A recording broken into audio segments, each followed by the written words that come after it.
인사 한번 나누시기 바랍니다. 주의 이름 환영하고 축복합니다. 은혜 받으시기 바랍니다.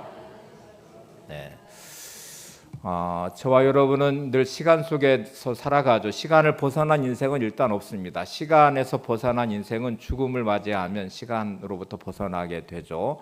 저와 여러분은 과거의 시간이 존재하고 현재의 시간이 존재하고 미래의 시간이 우리 앞에 존재합니다. 아마 죽음을 맞이할 때까지 우리는 미래의 시간들을 기다리고 쓰면서 이제 인생의 시간들을 살아가게 될 텐데, 여러분의 인생은 똑같이 과거의 시간과 현재의 시간과 미래의 시간으로 이루어져 있는데, 과거를 어떻게 해석하느냐가 과거를 바꿀 수는 없어요. 근데 해석하는 것에 따라서 여러분의 오늘의 인생이 달라지게 될 것이고요. 오늘을 어떻게 살아내느냐에 따라서 미래의 인생도 달라지게 될 것입니다.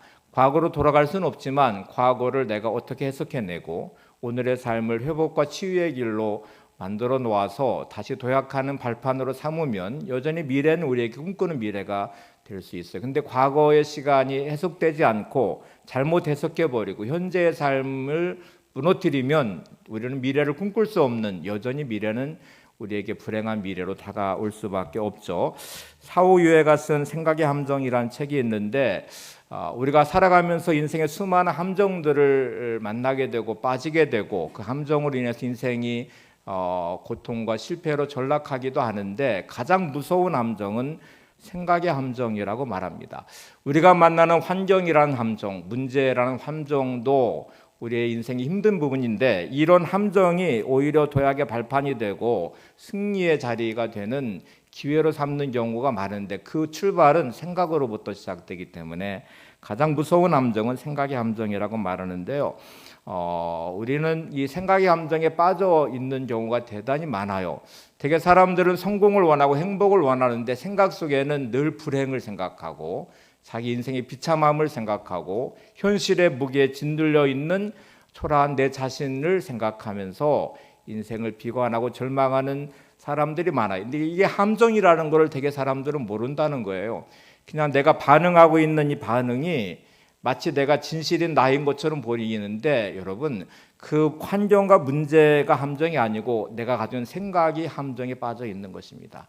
나는 왜 행복하기를 원하면서 성공을 원하면서 내 생각에는 불행을 생각하고 비참한 실패를 생각하고 이 불행한 내 인생을 붙잡고 살아가고 있는지, 이게 이제 무서운 생각의 함정이라는 거예요. 어쩌다 나쁜 일을 만나게 되면 사람들은 이거를 이겨낼 생각과 긍정적인 생각과 믿음의 생각으로 어떻게 이거를 헤쳐나가 하나님이 주시는 미래의 승리의 자리로 나갈 것인지 형통에 대한 생각을 하지 않고, 한 가지 만난 어려움과 그 고통이 자기 인생의 최악을 생각해 버려요. 그래서 그 최악을 생각하는 생각에 묶여서 또 여전히 내 삶은 그리로 치닫는 경우가 많아요. 관계가 단절된 어떤 상처가 내게 임하게 되면 분노라는 감정에 묶여서 관계의 최악을 생각합니다. 관계 회복을 생각하면서 관계를 세워가려는 생각으로 나를 지키는 게 아니고, 그 감정에 묶인 나의 생각은 최악을 생각하면서 저주하기 시작하고 분노하기 시작하고, 그렇게 다 생각의 함정에 빠져 있는데, 대개 사람들은 현재의 자신의 생각에 문제가 있다는 것을 잘 모른대요. 지나고 나서 내가 왜 그때 그랬지라는 후회는 하지만 지금 내가 가지고 있는 생각이 함정에 빠졌다는 것은 잘 인식을 못하고, 그냥 여전히 자기 옳음이라는, 자기가 이게 맞다고 생각하면서 그렇게 생각의 함정에 빠져서 살아가는 경우가 대부분이라고 합니다. 어떻게 빠져나올까? 사후유에가 제안하는 방식은 늘 경각심을 가지고 내가 옳은 선택을 하려고 자기의 생각을 자꾸 들여다봐야 된대요. 분별을 해야 되고요. 그리고 자꾸 성찰을 해야 되고, 이게 맞는 생각인지 옳은 것인지, 이렇게 하는 생각이 결국 내 인생의 미래를 약속하고 보장하고 열어갈 수 있는 생각인지, 아니면 이 생각이 현재에 갇혀서 나를 묶어서 인생을 끝장내게 만드는 생각인지에 대한 분별을 자꾸 하려고 노력해야 되고요. 감정을 자꾸 조절하셔야 되고, 그리고 내 인생의 마음속에 나쁜 생각들을 자꾸 몰아내고 내 마음과 생각을 지키려는 노력을 해야 된다고 말합니다. 자, 이제 말로는 참 쉬운데 내가 묶여버린 생각으로부터 벗어나서 이거를 온전하게 바르게 생각하고 감정을 잘 조절해서 용서하고 사랑하고 이해하고 뭐 이렇게 좀 뭔가 반듯하게 내 삶을 세워가는 자리로 나를 세운다는 것은 참 어려운 일이에요. 그럼에도 불구하고 사후유예는 이게 유일하게 생각 감정에서 빠지지 않고 벗어날 수 있는 길이라고 제안하는데, 저는 이 책을 보면서 이렇게 해서도 절대로 생각 감정에서 빠져나올 수 없다고 저는 결론 내렸습니다. 이유는 우리의 본성 때문에 그래요. 이기심이란 본성은 자기중심성이라고는 너무나 강력한 자력을 가지고 있어요. 그래서 모든 사람들은 자기 중심적인 생각을 합니다. 내가 기준이 돼서 내 감정이 기준이 되고 내 경험이 기준이 되고 내 생각이 기준이 돼서 모든 것을 거기서 출발하기 때문에 이 함정에서 벗어나기가 쉽지가 않아요. 그래서 제가 다시 이 책을 보면서 생각의 함정에 벗어날 수 있는 유일한 방법은 내 인생의 중심을 나에게서 하나님께로 옮겨놓는 것밖에 없겠다. 내 생각의 중심을, 경험과 감정의 중심을 두지 말고 하나님 말씀의 중심을 두고 말씀으로 나를 자꾸 성찰하는 관점의 변화가 일어날 때 우리는 생각의 함정에 빠지지 않을 수 있다고 생각했습니다. 이제 오늘 이 말씀을 좀 드리려고 하는데, 요셉이라는 사람 너무 잘 아시잖아요. 요셉의 인생은 진짜 억울하고 고통의 연속이었어요. 정말 그가 빠질 수밖에 없는 현실의 답답함과 억울함과 분노심과 이런 것들이 그를 사로잡는 13년의 시간들이 그에게 존재했거든요. 오늘날 갑자기 형제들에 의해서 팔려져서 노예가 되어버린 그의 현실이 그랬고, 또 억울하게 보디발의 아내의 모함을 받아 감옥에 갇힌 그의 시간들이 그랬고, 이런 시간들을 살아내고 있는 요셉은 순간순간마다 자신의 삶의 억울함에 대해서, 분노심에 대해서, 또 주어진 삶의 현실의 답답함에 대해서, 미래를 꿈꿀 수 없는 현실의 고통에 대해서 그는 거기에 묶여버리면 이 함정이 무서운 함정이 될 거예요. 그런데 성경에는 놀랍게도 요셉의 인생을 우리한테 소개하면서 그에게는 불평과 원망이 없었어요. 주어진 삶의 낙심과 절망도 없었어요. 놀랍게 그는 하나님 함께 하심 형통한 길로 갔다는 성경 구절이 계속 따라붙으면서 애굽의 총리까지 세워지게 되거든요. 오늘 본문은 요셉이 어떻게 이것이 가능했을까 하는 비밀을 우리한테 보여줍니다. 요셉에게는 30살에 애굽의 총리가 된 이후에 몇 세 결혼했는지는 나와 있지 않지만 그 7년의 풍년의 기간 동안에 결혼을 해서 두 아들을 낳았다는 것은 오늘 본문에 소개하니까 결혼을 했습니다. 아마 30이 넘은 나이에, 그 당시에는 꽤 늦은 나이에 결혼을 했겠죠. 해서 두 아들을 낳았는데, 두 아들을 낳은 다음에 이름을 붙였어요. 첫째 아들을 낳고 이름을 므낫세라고 붙였고, 둘째 아들을 낳은 다음에 에브라임이라고 붙였습니다. 근데 그 이름에는 요셉의 신앙의 고백이 담겨져 있기도 하고 요셉의 신앙의 비밀이 들어있기도 합니다. 첫째 아들을 낳으면서 므낫세, 있게 해주셨다는 의미의 므낫세라는 이름을 붙였고요. 둘째 아들을 에브라임을 낳으면서 풍성케 하신다는, 두 배로 풍성케 한다는 의미인데요. 감사의 개념을 담아서 에브라임이라는 이름을 붙였어요. 그래서 오늘 이 요셉을 보면서 첫째 아들을 낳는 이름을 통해서 과거가 해석이 되고 현재가 치유되는 인생, 그리고 둘째 아들을 낳으면서 고단했던 수고했던 그 땅의 삶의 자신의 삶을 현재를 말씀을 붙잡고 믿음으로 살아내며 미래를 꿈꿀 수 있는 요셉의 인생, 에브라임의 이름에 담겨졌던 그 인생을 보면서 우리가 오늘 이 방법을 좀 찾아가 보려고 합니다. 여러분의 과거가 해석될 수 있기를 바랍니다. 그리고 현재가 치유될 수 있기를 바랍니다. 그리고 회복에 대한 현재의 모습을 말씀 붙잡고 믿음으로 멋지게 살아내셔서 여러분의 인생의 미래가 하나님 주신 꿈을 이루어가는 승리자의 삶 되시기를 바랍니다. 자, 첫 번째 방법부터 한번 살펴볼게요. 있게 하시는 하나님을 통해서 나의 과거가 해석돼야 된다는 것이고요. 현재는 반드시 회복이 되셔야 돼요. 치유가 돼야 된다는 말씀이죠. 창세기 41장 51절을 같이 보겠습니다. 요셉이 그의 장남의 이름을 므낫세라 하였으니 하나님이 내게 내 모든 고난과 내 아버지의 온 집을 잊어버리게 하셨다 하미요. 자, 결혼해서 아들을 낳는 첫 번째 아들의 이름을 므낫세라고 지으면서 그는 이렇게 고백합니다. 하나님이 내게 내 모든 고난과 내 아버지의 온 집을 잊어버리게 하셨다. 여러분, 과거에 묶여있는 나의 삶의 실패, 고통, 아픔과 상처들이 오늘의 현실을 비참하게 만들어 놓고 있거든요. 근데 그거를 해석해내면서 하나님이 나를 잊게 하셨다고 말하고 그 잊혀진 오늘의 현실의 그 아픔과 모든 고통을 하나님 어루만지심과 치유하심의 은혜를 경험한다는 것은 대단히 놀라운 우리의 인생의 자리를 세워주고 만들어주는 자리입니다. 아마 요셉은 첫째 아들을 낳으면서 그 상부의 고통을 겪고서 출산한 아내의 손을 잡고 또 태어난 아이의 초롱초롱한 눈망울을 아마 바라보면서 이렇게 고백했을 것 같아요. 그래 맞아, 하나님께서 지난날의 나의 모든 고통을 잊게 해주시는구나. 지난날의 모든 아픔을 다 씻어주시는구나. 그리고 오늘 하나님이 내게 놀라운 오늘의 선물을 내게 주셨구나. 이렇게 고백했을 것 같아요. 기독교 심리학자 칼 매닝거는 이렇게 말합니다. 사건보다 더 중요한 것은 해석입니다. 일어나는 현실의 수많은 문제들보다 훨씬 더 중요한 것은 그 현실을 대하는 여러분의 태도예요. 그걸 해석하는 여러분의 해석이에요. 고난을 만날 때마다 하나님이 그곳에 함께 가시며 나를 인도하시고 내 성품을 다듬으시며 나를 연단하셔서 합력해 서를 주신 하나님의 은혜가 이곳에 있다고 믿으면, 믿음으로 해석해내면 그 고난을 뚫고 나갈 것입니다. 그런데 내 인생은 왜 이래? 나는 왜 이렇게 비참해? 현실이 너무 힘들어 라고만 해석해내면 하나님의 부재한 믿음의 결핍이 내 인생을 정말 비참하게 만들 거예요.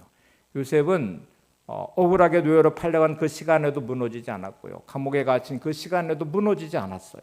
그는 주어진 삶을 해석해내는 능력이 그에게 있었어요. 하나님의 은혜로, 하나님의 도우심으로, 하나님의 인도하심으로, 만져주심으로 해석해내고 있었습니다. 여러분, 인생은 고난의 연속일 수 있지만 믿음으로 해석하면 우리는 마치 매듭을 짓듯이 내 인생의 새로운 출발 선상에 나를 세워놓을 것입니다. 그리고 그 모든 문제는 하나님의 기적의 재료가 될 것입니다. 하나님 역사하시는 내 삶의 출발에 나를 세워놓게 될 것입니다. 드디어 우리는 믿음의 출발을 시작할 수 있는 시간이 된 것이죠. 근데 만약 이 준비되어 있지 않으면 아무리 하나님이 내 인생의 미래에 수많은 하나님의 복을 가지고 계시고 계획하고 계셔도 그 복의 자리로 나갈 수가 없어요. 준비되어 있지 않으면. 4년마다 열리는 올림픽을 한번 생각해 보실래요? 우리는 매년 4년마다 올림픽을 맞이하지만 그 올림픽은 누군가에게는 영광의 자리가 될 겁니다. 준비한 사람에게.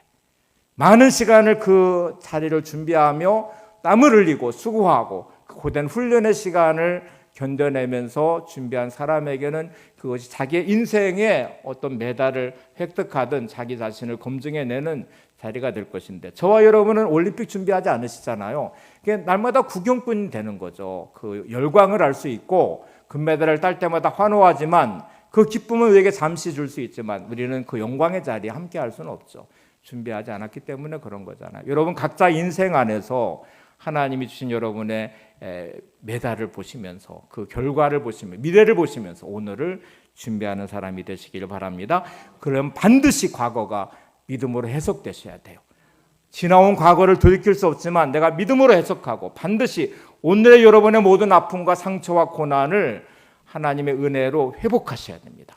치유하셔야 돼요. 그리고 다시 출발선상에서 믿음으로 주 앞에 서서 하나님이 주신 인생 경주를 시작하셔야 돼요. 그리고 미래를 꿈꾸는 사람의 자리로 여러분을 세우셔야 됩니다. 크리스트 킴이라는 분이 쓴 인생의 응어리를 풀라는 책이 있어요. 이 책은 아주 재미있는 책인데 많은 사람들이 여러 가지 많은 고난을 당하면서 실패의식에 묶이기도, 관계 상처를 입으면서 미움과 분노에 묶이고, 그게 평생의 인생을 함정처럼 그를 늪처럼 빠뜨려서 헤어나올 수 없게 만드는데, 누군가는 이거를 풀어내고 용서하고 또 그 고난과 어려움들의 실패의 응어리를 풀어내며 놀라운 승리의 자리로 나가는 사람들이 존재하죠.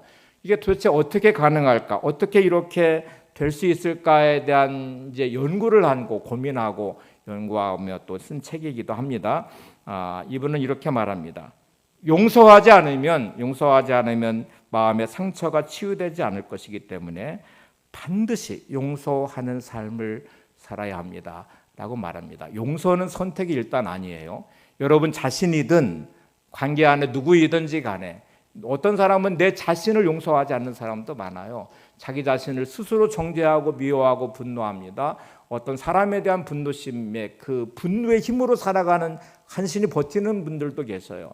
그런데 여러분, 인생의 미래는 용서라는 매듭을 매듭지지 않으면 절대로 출발할 수 없다고 말합니다. 그래서 용서는 결단입니다. 한번 따라서 해보시죠. 용서는 결단이다. 네.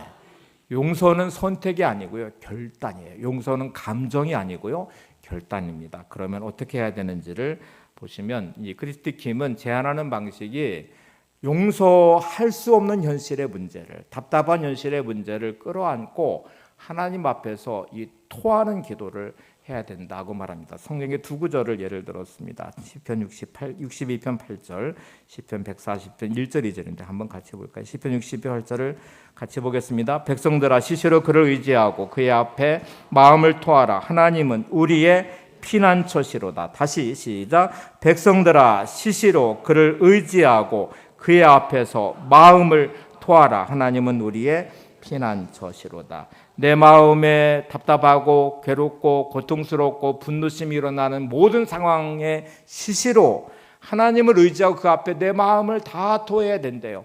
이유는 하나님은 우리의 피난처시기 때문이래요. 시편 140편 1절 2절을 보겠습니다. 내가 소리내어 여호와께 부르짖으며 소리내어 여호와께 간구하는도다. 내가 원통함을 그의 앞에 토로하며 내 우환을 그의 앞에 진술하는도다. 내가 소리내어서 여호와께 부르짖으며 소리내어 여호와께 간구하는도다. 내 원통함을 그 앞에 토로하며, 다 토해낸다는 말이에요. 내 우환을 그의 앞에 진술하는도다. 이 기도는 토하는 기도라고 표현하고 있는데, 여러분 체에서 토해 보신 적이 있죠? 체면을 따져서 내가 지금 토하면 안 되는데 하면서 막 이렇게 참아 보실 때 참아 볼 수 있는데, 어느 순간에 이렇게 토할 때는 뭐 체면 불구하고 내 있는 모든 것들이 나와요. 이렇게 할 수도 있죠. 저 사람 앞에 내가 토하는 체면이 있으니까 요것만 토하고 요거는 남겨놓고, 이렇게 선택할 수도 없어요. 토하는 것은 있는 거 없는 거, 내 속에 있는 모든 것들이 다 나와요. 그 추악한 더러운 것들, 냄새나는 것들이 다 나와요. 토하는 기도는 하나님 앞에서 내 마음속에 있는 모든 것들을 다 토해내는 것입니다. 다 드러내는 거예요. 내 마음 깊은 곳에 있는 것까지, 내 속에 있는 모든 것을 다 토한. 저도 토해본 적이 여러 번 있는데요, 진짜 속에 있는 그 찌꺼기 하나까지 나올 때까지 막 멈추지 않더라고요. 그 토하는 것이 될 때에 그 다음에 치유와 회복의 자리가 되는데, 내 앞에 누가 계시면 하나님이 계시잖아요. 토해낸 모든 것들을 하나님은 받아주시고 또 만져주시고 치유하시고 회복해 하실 것입니다. 크리스티 킴이 제일 이해할 수 없었던 게 시편의 고백들이었대요. 처음에는 이게 이해할 수 없었대요. 다윗의 수많은 고백들을 보면 처음에는 하나님 억울합니다. 하나님 너무너무 원통합니다. 너무 분합니다. 막 저 사람의 원수를 갚아, 막 있는 말 없는 말에 죄와 저주를 막 쏟아내는 듯 보이는데, 끝날 때쯤 되니까 하나님을 향해서 감사합니다, 찬양합니다, 하나님의 은혜입니다. 어떻게 저렇게 순식간에 달라지지? 한 입으로 어떻게 저렇게 기도를 저주하는 기도를 시작했다가 끝에는 어떻게 저렇게 달라지지? 원통하고 분하다고 하다니 갑자기 감사합니다고 바뀌고 하나님을 찬양합니다로 바뀌고 막 이렇게 달라지는 거를 보면서 이해를 할 수가 없었는데, 자기가 상담을 공부하고 내 안에 겪었던 삶의 자리가 이 하나님의 통하는 기도를 따라 기도해보고 또 누군가와 함께 이거를 겪어가면서 보니까, 맞아, 여기에 비밀이 있었구나 하는 것을 깨달았대요. 결국 토하는 기도가 회복의 중요한 자리였더래요. 그리고 토하는 기도가 하나님이 인도하심의 중요한 매듭 짓는 자리, 과거를 회복시키는, 과거를 해석해내는, 그리고 하나님께 매듭을 짓는 자리였다고 합니다. 한 번은 강연을 하면서 다윗의 인생을 소개를 했대요. 여러분, 다윗의 인생이 얼마나 억울합니까? 그가 어린 나이에 사울왕을 위해서, 나라와 민족을 위해서 목숨 걸고 싸워서 나라를 지켜냈고 회복시켰고 승리했는데, 사울왕이 그런 다윗을 죽이려고 합니다. 사울왕이 자기 딸 미갈을 아내로 줬다가 뺏어 다른 사람한테 시집 보내버려고 막 이렇게 있는 그 억울함의 자리, 원통함의 자리, 그 분노와 분함의 자리에 도대체 이럴 때 어떻게 기도를 했으면 좋겠습니까? 어떤 기도를 할 수 있겠습니까? 그랬더니 한 장로님이 주여 모가지를 비틀어 주옵소서 이렇게 기도해야 될 것 같다고 하더래요. 근데 여러분, 이 토하는 기도는 착각하지 마셔야 돼. 신세한탄하는 게 아니고요, 저주하는 것도 아니고 원망하는 것도 아닙니다. 대개 사람들은 누군가를 붙잡고 신세한탄합니다. 누군가를 붙잡고 막 저주를 쏟아내요. 그러면 속은 시원할지 모르지만 그 다음에 그 사람이 나의 이 문제를 풀어줄 수 있나요? 근데 잘 기억하셔야 돼요. 하나님 앞에서는 하나님은 치유하시거든요.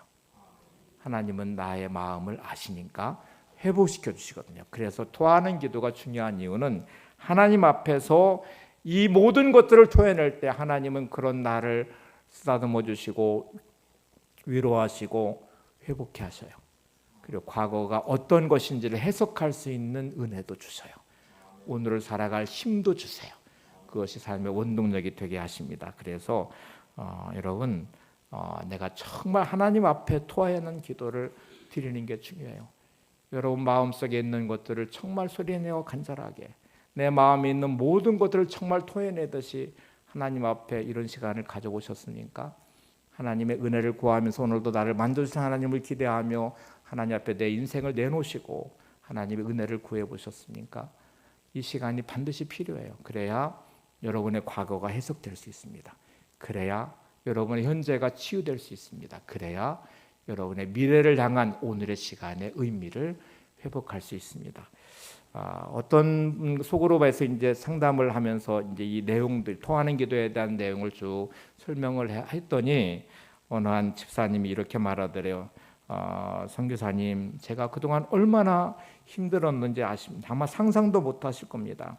제 남편이 제가 매일 교회 간다고 얼마나 구박하고 저를 구타하는지 제가 견딜 수가 없습니다.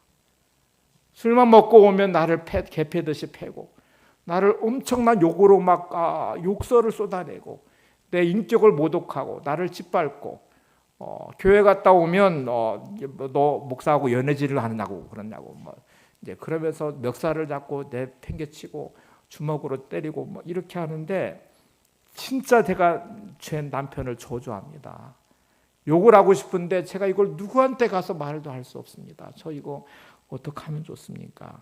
저 지금 너무 답답해서 화병 나서 죽을 지경입니다. 그러더래요. 그래서 그냥 통하는 기도를 해라. 진짜 마음속에 있는 거를 해라. 그리고 이제 같이 손을 이렇게 잡고 기도하는데 너무 깜짝 놀랐대요. 막 이분이 큰 소리를 지르기 시작하더니 막 내 남편이 XX 막 이 개 같은 막 하면서 막 온갖 저주를 막 쏟아내는데 그걸 25분을 하더래요. 얼마나 한이 맺혔으면 막 그냥 소리 지르면서 남편에 대한 온갖 저주를 다 쏟아내고 욕을 하는데 거기 함께 기도하는 사람이 눈을 벌떡벌떡 뜨면서 언제 끝일라나 해서 시간을 재봤더니 지금 진짜 25분을 하더래요. 그러더니 속이 시원하다. 그러나 진짜 놀랍게 기도가 달라졌어요. 제가 그 기도를 그대로 한번 읽어볼게요. 하나님, 내 남편 불쌍한 사람입니다. 하나님, 내 남편은 사랑도 못 받고 자랐습니다. 이 사람이 고아처럼 자란 것 주님이 아시지 않습니까? 사랑 못 받고 자랐기 때문에 사랑할 줄 모르는 사람입니다. 주님, 이 사람을 긍휼히 여겨 주옵소서. 제가 제 남편을 용서합니다. 주여, 예수 믿게 하여 주옵소서. 이 여집사님의 토하는 기도가 하나님이 그를 만져주시는 시간이었어요. 그의 모든 아픔과 고통을 하나님께서 받아주셨고 그의 과거를 해석해내게 하셨고 그 현재를 용서할 수 있는 힘을 주셨어요. 그리고 다시 믿음으로 일어설 수 있는 자리에 세우셨습니다. 여러분, 오늘 이 시간 하나님의 은혜가 여러분 마음에 임하기를 소망합니다. 성령님 여러분을 만져주시기를 원합니다. 지난날의 아픔과 고통과 상처들에 돌이킬 수는 없지만 하나님의 은혜 안에서 채워진 그 마음으로 내가 내 자신을 용서하고 여러분에게 했던 어떤 고통을 줬던 사람을 용서하고 그리고 오늘도 회복된 이 마음을 가지고 미래로 향해서 출발하는 귀한 자리에 여러분이 꼭 설 수 있기를 바랍니다. 토하는 기도를 이렇게 크리스티킴은 이렇게 말합니다. 토하는 기도를 하면 마음이 깨끗해집니다. 하나님과 친해집니다.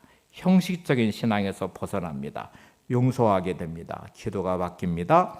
하나님의 음성을 듣게 됩니다. 여러분 한번 꼭 시간을 내셔서 교회에 오셔서 다니엘 기도에 함께 하셔도 좋고요. 새벽 기도 나오셔도 내일부터 막 소리 지르면서 뭐 누군가가 막 저주해도 놀라지 마시고 그것도 안 되면 여러분 집안에서 골방에 들어가셔서 하나님을 대면하시면서 한번 이 기도를 꼭 하시고 여러분의 과거가 꼭 매듭지어졌으면 좋겠어요. 그리고 잘 해석이 되고 회복될 때 드디어 오늘이란 시간을 온전히 살 수 있어요. 오늘은 우리가 하나님의 은혜를 따라서 믿음으로 살아내야 될 너무나 소중한 시간이거든요.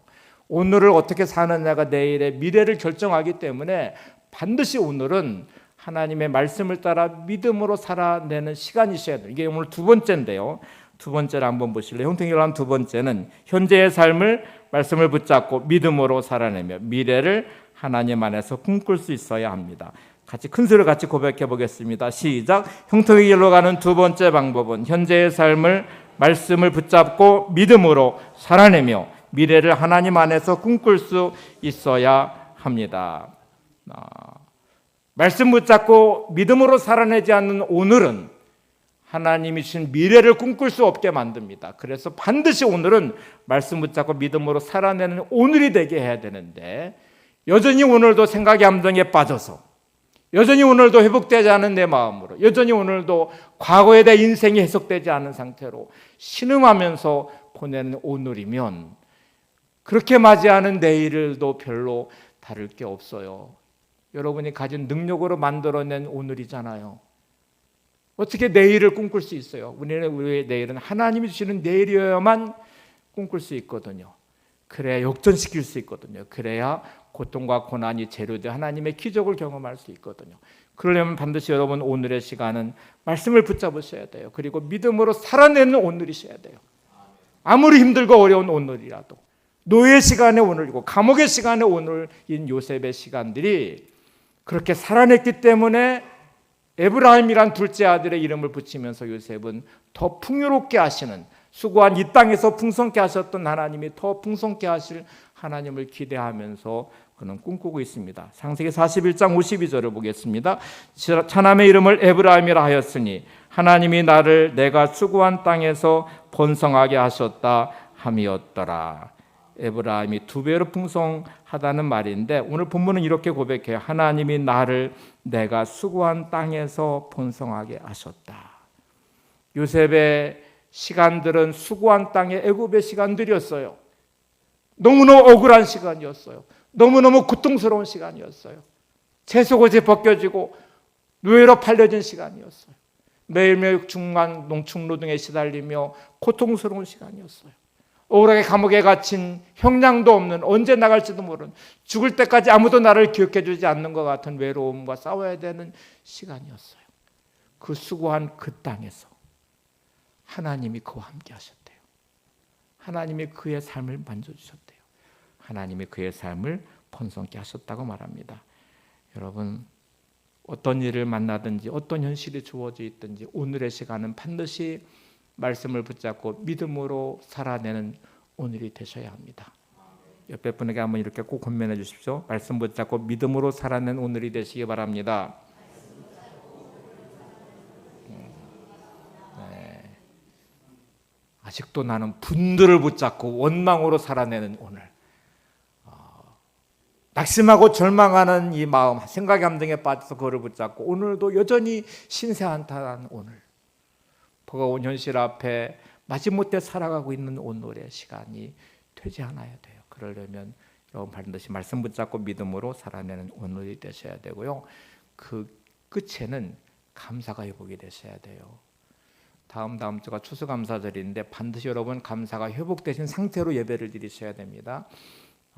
아무리 힘들고 어려운 오늘의 시간을 내가 보내도 말씀을 잡고 믿음으로 살아내니 꿈꿀 수 있어서, 그래서 오늘도 희망을 주신 꿈꾸게 하신 하나님을 바라면서 그래도 감사합니다.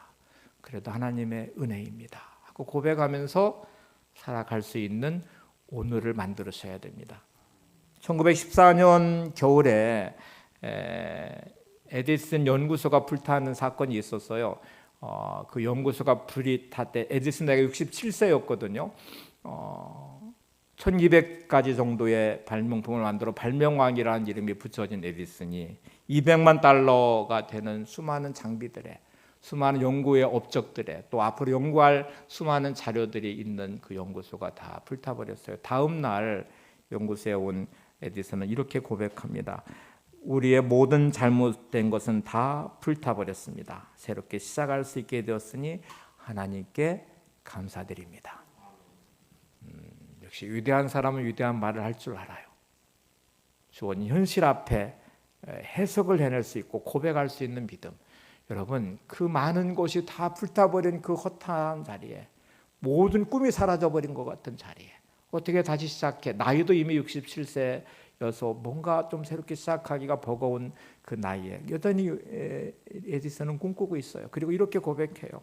우리의 잘못된 모든 것들이 불타버, 해석해냈잖아요. 그리고 새롭게 시작할 수 있게 되었으니 하나님께 감사합니다. 여러분, 이 해석과 고백이 얼마나 중요합니까? 여러분, 에브라임 2배로 풍성하게 하다는 이름을 지으면서 요셉은 이렇게 과거를 해석해냈고요, 현재 시간들을 보내고 있어요. 맞아, 하나님이 지난 모든 이 수고한 이 땅의 수고를 아시고 내 삶을 만져주셨고 인도하셨고 회복케 하셨으니까, 있게 해주셨으니까 이제 하나님이 풍성케 해주실 거야. 하나님의 은혜 가운데 나는 내 미래가 풍성할 거야. 풍년의 시간들을 지금 보내면서 요셉은 그 풍년과 함께 누리는 그 풍요로움이 하나님 인도하심의 미래를 꿈꾸고 있어요. 앞으로 닥칠 7년의 흉년도 기다리고 있지만 그것도 잘 이겨내며 통과하게 될 것이고요, 하나님 인도하심 안에서 승리하게 될 것입니다. 요셉의 이름 자체가 그가 더하신다는 뜻이거든요. 자기 이름의 의미처럼 그가 더하신다. 여러분, 날마다 요셉의 이름처럼 하나님이 더해 주시는 인생이 되시기를 바랍니다. 살아가면 살아갈수록 뺄셈처럼 나눗셈처럼 자꾸 빠져가는 인생이 되지 말고 하나님이 날마다 더해 주시고 날마다 곱해 주시고 날마다 역사하신 하나님의 은혜가 여러분 안에 있기를 바랍니다. 자, 이제 마지막 하나를 좀 점검해 봐야 되는데, 사람들은 자신의 현재의 반응들을 과거의 삶의 문제 때문에이라고 말해요. 내가 너무 많이 힘들고 어렵고 고통을 겪었기 때문에, 내가 너무 많이 실패했기 때문에 내 인생에 지금 이렇게밖에 할 수 없다고 말합니다. 근데 여러분, 틀렸어요. 여러분이 실패를 많이 했기 때문에 지금 그런 반응을 보이는 게 아니에요. 여러분이 힘들고 어렵기 때문에 지금 한숨 짓고 신세 한탄하는 게 아닙니다. 어떤 사람은 여러분보다 훨씬 더 많은 실패를 경험하고도 일어서요. 어떤 사람은 여러분보다 훨씬 더 힘든 시간을 겪어가면서 감사하고 있어요. 하나님을 통해 꿈꾸는 미래를 여전히 품고 있어요. 이 다름이 도대체 어디서 생기는지를 보셔야 돼요. 어떤 사람들은 미래에 대해서 꿈꾸는 것조차 두려워서, 현실에 뭔가 일어서서 도전하는 삶에 대해서 두려워서 그냥 자포자기하듯이 인생을 체념하면서 살아가는 사람도 많아요. 도전하지 않으면 결과도 없습니다. 오늘도 믿음으로 일어서야 됩니다. 우리 다니엘 기도회를 하면서 배달의 민족 김봉진 의장에 대한 간증을 목사님을 통해 들었는데요, 이제 얘기하신 내용을 한번 고씹어 보세요. 단칸방에 7 식구가 살아가는 지독히 지독한 가난에 묶여있는 이 집의 한 청년, 하는 족족이 실패하는데 할 때마다 목사님께 예배를 드려달라고 해서 7번째 예배를 드리러 갔는데 도대체 뭔 설교를 해야 될까? 참 제발 좀 너 혼자 굶지 말고 먹고나 좀 살아라. 그런 만큼 그랬는데 7번째 예배 드리면서 이삭의 흉년된 그 해에 농사를 지어 100배 나와도 고부가 됐던 말씀을 전해줬고요. 그게 배달의 민족의 시작이었다고 말하잖아요. 여러분, 다시 우리는 오토기처럼 일어나야 됩니다. 하나님이 계시기 때문에. 오늘도 내 삶의 과거가 무의미하지 않고 하나님이 믿음으로 해석하게 해주셨고, 오늘을 회복하고 치유하시는 하나님을 붙잡고 믿음으로 다시 나의 삶을 꿈꾸는 삶의 자리에 세워지는 삶이 되시기를 바랍니다. 요셉의 인생을 잘 기억해 보시고, 이 2가지의 비밀이 우리에게 주어진 하나님의 말씀이니까 이 방식을 따라서 한번 여러분의 인생을 세워가 보시면 이제 하나님이 영원히 기념될 만한 인생의 자리로 우리의 삶을 세워놓으실 것을 믿습니다. 기대하는 마음을 한번 여러분 인생을 펼쳐보시고 하나만 더 말씀드리고 마칠게요. 사우스 타코타의 레슈모 산의 이야기인데요. 18m 되는 그 화강암 암벽에 4명의 미국 대통령의 이제 모습이 새겨져 있어요. 이게 조각돼 있는데 조각가 보글럼과 그의 아들이 14년 동안 조각한 것입니다. 1927년부터 시작해 14년이 걸렸는데 처음 27년에 이제 이렇게 거대한 산 바위산에 화강암에 거대한 18m의 4명의 역대 대통령의 이제 흉상을 만들어내는 것인데 워싱턴, 링컨, 제퍼슨, 루즈벨트 이 4명의 대통령이었습니다. 사람들은 이제 뉴스로 접하면서 막 기대를 했어요. 근데 1년이 지나고 2년이 지나고 3년, 5년, 7년 지나도 계속 진행 중이에요. 이게 14년이 걸렸거든요. 사람들은 막 짜증내고 분노하고 그리고 이것에 대해 기대감이 다 저버려진 이 순간에 이 보글럼이 그 마지막 해 완성을 보지 못하고 심장마비로 죽는데 그 전에 했던 말이 남겨져 있습니다. 이렇게 말합니다. 14년을 못 기다려서 이렇게 여러분 막 불평과 원망하면서 그러십니까? 세계에선 이 4명의 역대 대통령은요 10만 년은 갈 거예요. 한번 만들어 놓으면 독립기념일이 되면 수많은 미국 사람들이 그곳에 와서 이 4명의 위대한 대통령을 보면서 미국을 생각하고 미래를 꿈꾸면서 그래요. 그래서 그 감동과 또 그 영향력은 10만 년이 걸릴 것인데 14년은 절대로 긴 세월이 아닙니다. 이렇게 말을 했어요. 여러분 만들어 놓은 것들이 10만 년, 지금도 건재하니까 10만 년은 갈 건데 그 14년을 못 견뎌서 그것 때문에 막 불평하고 원망하고 짜증내고 우리 인생이 그런 것 같아요. 요셉의 인생의 13년의 고난은 성경에 기록된 요셉의 영원한 감동으로 우리에게 전해져요. 여러분 고난의 시간이 힘들죠. 긴 것처럼 보이지만 믿음으로 다시 해석해 보세요. 고난을 잘 이겨내시면 그 고난은 짧지만 영광스러운 여러분의 인생은 영원할 것입니다. 여러분 믿음으로 이겨낸 여러분의 시간들은 여러분의 가정을 영원히 반석 위에 세울 것입니다. 여러분들의 자녀를 세울 것입니다. 나눔의 교회 안에 만들어진 여러분의 사역의 이야기들은 나눔에게 이 땅에 존재하는 한 영원토록 여러분의 아름다운 이야기는 전해질 것입니다. 그러면 우리가 오늘도 생각해 보셔야 돼요. 오늘의 현실의 시간을 내가 어떻게 쓸 것인지 말씀 붙잡고 믿음으로 살아낸 오늘이 되고 그것이 내일을 꿈꿀 수 있는 미래가 되고 하나님 주신 비전을 붙잡고 살아내는 고통 힘든 시간이지만 이것을 이겨내는 시간이 되면 영광스러운 영혼의 기념될 만 여러분의 인생의 미래는 기다리고 있습니다. 그거는 영원할 것입니다. 식물학자들의 연구에 의하면 고통을 많이 겪은 단풍나무, 일교차가 컸을 때 이거를 겪어낸 단풍나무의 색깔이 아름답다고 그래요. 여러분의 고통과 고난이 여러분의 인생에 물들어서 아름다운 하나님의 은혜의 간증이 됐으면 좋겠어요. 하나님의 기적의 재료가 됐으면 좋겠어요. 그 많은 흘렸던 눈물들이 토하며 주 앞에 냈던 고백과 기도의 자리가 여러분을 아름답게 수놓는 멋진 단풍과 같은 이 결실의 계절, 단풍의 계절의 아름다움이 여러분 안에 있기를 바랍니다. 함께 찬양하고 기도하겠습니다.